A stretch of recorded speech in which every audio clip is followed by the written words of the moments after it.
పరిశుద్ధ గ్రంథం ఛానల్ వీక్షిస్తున్న ప్రతి ఒక్కరిని దేవుని పేరట వందనాలు తెలియజేసుకుంటున్నాం.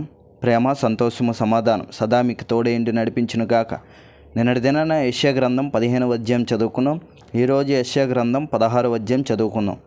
అరణ్యపు తట్టునున్న సేల నుండి దేశము నేలువానికి తగిన గొర్రె పిల్లను కప్పముగా సియోను కుమార్తె పర్వతమునకు పంపుడి.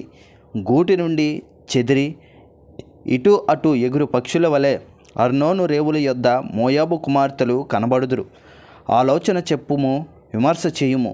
చీకటి కమ్మినట్లు మధ్యాహ్నమున నీ నీడ మా మీద ఉండనీయము. చెదిరిన వారిని దాచిపెట్టుము, పారిపోయిన వారిని పట్టియ్యకుము. నేను వెలివేసిన వారిని నీతో నివసింపనిమ్ము. దోచుకొని వారు వారి మీదకి రాకుండానట్లు మోయాబీయులకు ఆశ్రయంగా ఉండుము. బలాత్కారులు ఓడిపోయిరి, సంహారము మాని పోయెను. అనగదొక్కువారు దేశములో లేకుండా నశించిరి. కృప వలన సింహాసనము స్థాపింపబడును. సత్య సంపన్నుడై దాని మీద కూర్చుండి తీర్పు తీర్చునొకడు కలడు. దావీదు గుడారములో అతడు ఆసీనుడై న్యాయమును విచారించుచు న్యాయము జరిగించుటకై తేవరించును. మోయాబీయులు బహు గర్వము గలవారని మేము విని ఉన్నాము. వారి గర్వమును గూర్చియు వారి అహంకార క్రోధమును గూర్చియు విని ఉన్నాము. వారు వదర మాట వ్యర్థము. కావున మోయాబీయులు మోయాబును గూర్చి అంగలార్చుదురు, అందరూ అంగలార్చుదురు.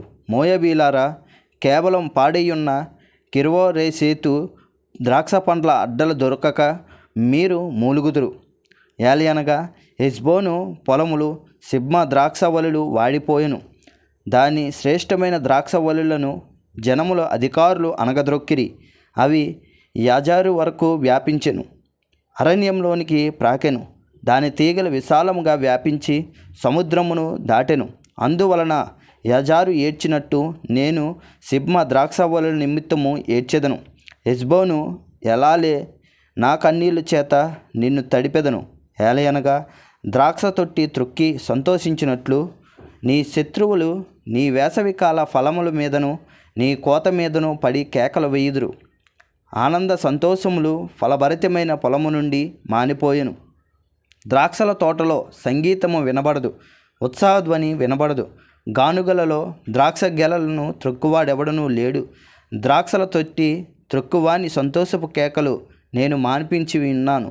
మోయాబు నిమిత్తము నా గుండె కొట్టుకొనుచున్నది. కిర్వోరేసేతు నిమిత్తము నా అంతరములు సితార వలె వాగుచున్నవి. మోయాబీలు ఉన్నత స్థలమునకు వచ్చి ఆయాసపడి ప్రార్థన చేయుటకు తమ గుడిలో ప్రవేశించినప్పుడు వారికేమీ దొరకకపోవును. పూర్వకాలమున యెహోవా మోయాబును గూర్చి సెలవిచ్చిన వాక్యము ఇదే. అయితే యెహోవా ఇప్పుడు ఇలాగున ఆజ్ఞ ఇచ్చుచున్నాడు.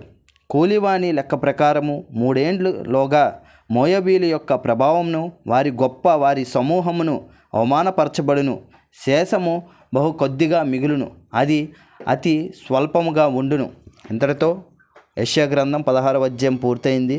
రేపటి దినాన యెషయా గ్రంథం 17వ అధ్యాయం చదువుకుందాం.